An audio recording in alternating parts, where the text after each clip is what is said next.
Good morning, my dear students. I am Dr. Subhadra Das from University of Engineering and Management, Kolkata. Today, my topic of discussion is spectroscopic techniques and applications. I am entering into lecture number 4.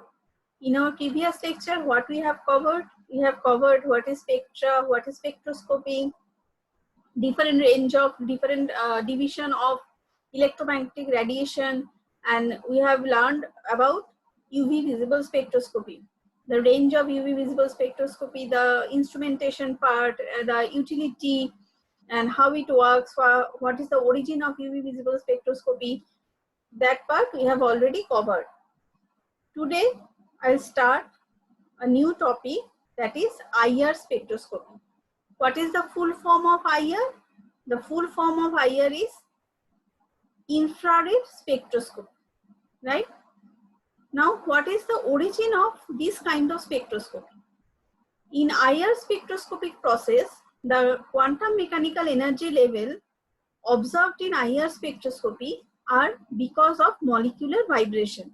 If you remember our very first slide, I have told you that IR spectroscopy originates from the molecular vibration. Now, if you want to visualize a covalent bond, we often talk about bond length, but actually we are giving an average length of that bond, because covalent bonds looks like a spring. They are behaving like spring. See, say the blue colored is one molecule, the green colored is another molecule. So they are connecting with a covalent bond to each other, right? So the bond behaves like a spring. So the covalent bond between two atoms of a certain length, we are citing just the average bond length, because the bond behaves like a vibrating spring connected to two atoms. For simple diatomic molecule, the bond looks like this. They are behaving like a spring. Now, how this IR spectroscopic process comes into play? As the covalent bond oscillates, due to oscillation of the dipole, if there is a change in the dipole moment of the connecting atom, then a electromagnetic field generates. If you are connecting two atoms which have different dipole moment, then this oscillation generates an electromagnetic radiation. The greater the dipole moment difference between these two atoms, the greater will be the vibration and more intense will be the electromagnetic radiation. Now, what happens when a wave of infrared light falls upon the molecule? It interacts with the oscillating electromagnetic field generated by the oscillating dipole of the atom. If they are of same frequency, then two waves couple. What I wanted to tell you, that because of this spring-like nature of the molecule, it generates the electromagnetic radiation. If there are difference, there exists in dipole moment of the connected atoms, then the change in dipole moment results in electromagnetic radiation. Now this wave, this is generating electromagnetic radiation. Now, if the frequency of this wave matches with the incoming frequency of the IR beam from the spectrophotometer, then these two waves couple with each other, and the coupled wave now vibrate with twice amplitude. See the amplitude of this wave, see the amplitude of this wave. This is as twice as the original part. So if these two waves couple with each other, if they are of same frequency, then you are getting the coupled wave. Now there are two conditions that must be made if you want to get the IR spectroscopy. First of all, there must be a change in the dipole moment of the molecule. As a result, the molecular vibration or rotation takes place. The change in the dipole moment allows the interaction with the alternating electrical component of the IR radiation wave. And the second part, if the radiation of the wave matches with the natural frequency of vibration that exists in the molecule, then IR photon is getting absorbed and the amplitude of vibration increases. So there are 2 points. First, there must be a change in the dipole moment exist in the molecule. And second, the IR radiation falls on the molecule must matches with the existing radiation that exists in the molecule itself. Thus, it couple with each other. These two waves are coupled with each other, and you are getting IR spectroscopy. Now, there are three types of transition possible. One is rotational transition, one is vibrational rotational transition, another is vibrational transition. So, the atom within the molecule may only vibrate, that time also you are getting IR absorption. It may only rotate, that time also you are getting IR absorption of one kind, and it may occur, it may happen that both the vibration and rotational transition exist within the atom. Now these are the different vibrational modes. These are, first you can divide it under two heading. One is stretching, one is bending. What is stretching? The rhythmic movement along a bond axis with a subsequent increase and decrease in the bond length. See, the stretching is symmetric over here because both the bond stretches in the same direction. So it is symmetric stretching. Here a bond stretches and one bond contracts. So this is the asymmetric stretching. And bending may be of four types. One is in plane rocking. If you just think about that, you are sitting in the rocking chair, the way you are rocking, the molecule rocks in plane. If it is in plane, then it is called in plane rocking. And if the molecule behaves as a scissor, that is, they are both way coming to each other, so it is called in plane scissoring. And another is out of plane wagging. These are the out of plane. This is occurring in the same plane, and these are occurring in the out of plane. Here, if this molecule is in the plus phase, this molecule is in the minus phase. So both the bonds are out of plane and out of plane twisting. So there are four kinds of molecular bending and there are two kinds of molecular stretching. Because of this kind of vibration, you are getting this vibration occurring within the molecule. So you are getting IR spectroscopy. Now, if you think that they are the two atoms in the molecule, two atoms are joined by a bond that behaves like a spring, then Hooke's law comes into play. What we know, the vibrational motion of a diatomic molecule is similar to vibration of simple harmonic oscillator, right?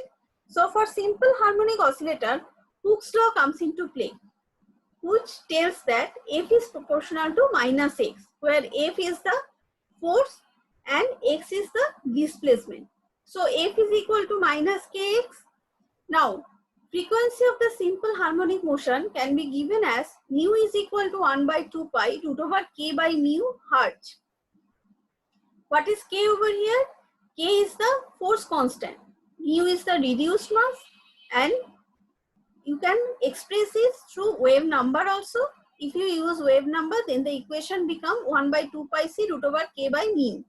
And mu is the reduced mass. You are getting the reduced mass by this equation, m1 m2 divided by m1 plus m2. m1 and m2 are the mass of two connected atoms. Now there are some requisite of IR spectra, that is called selection rule.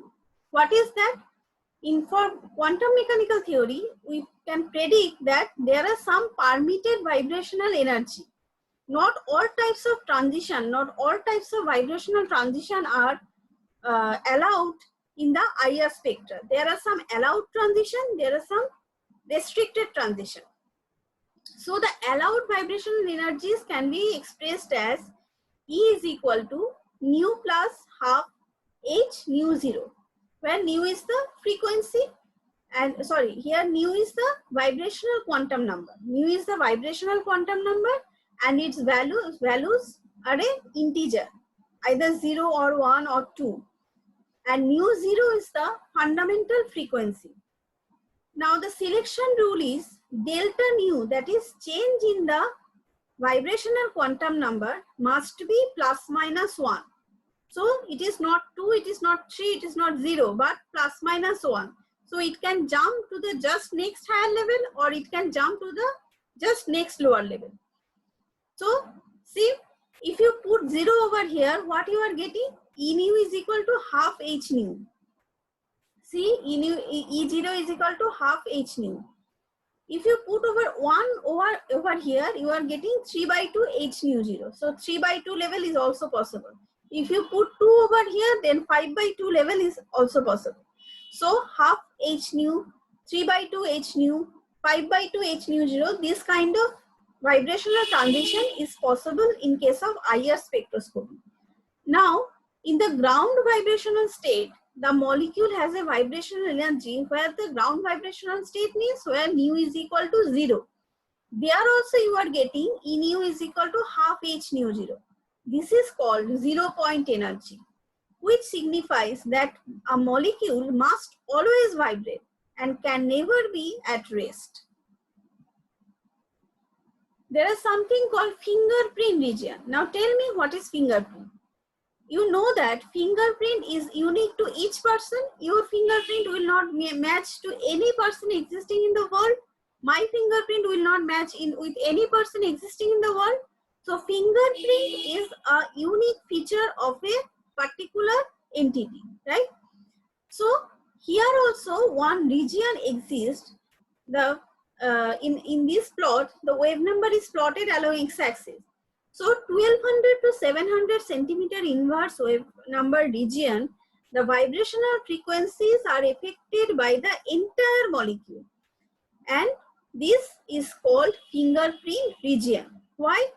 In between 1200 to 700 centimeter inverse, the wave number region is affected by the total molecule. So it is unique to each molecule.